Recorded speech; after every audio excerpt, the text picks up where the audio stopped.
Ең эле биринчиден мисалы муну жерде свидетелдер бар, тарых өзү тактайт, тастайт.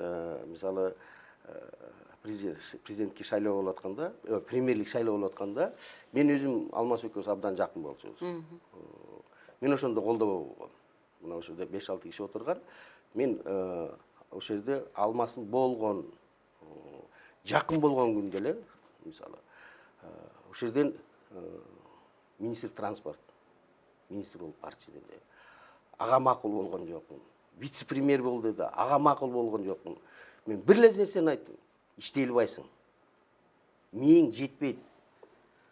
Сен кичине оорулуусуң. Тебе надо лечиться.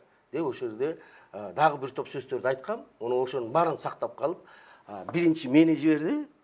Анан жанагыраки жекеле мен эмес, ата, энем, бир туугандарын оокаттарын алып муну кылып атат. Эмне гана кылган жок. Мисалычы, мен унчуккан жокмун.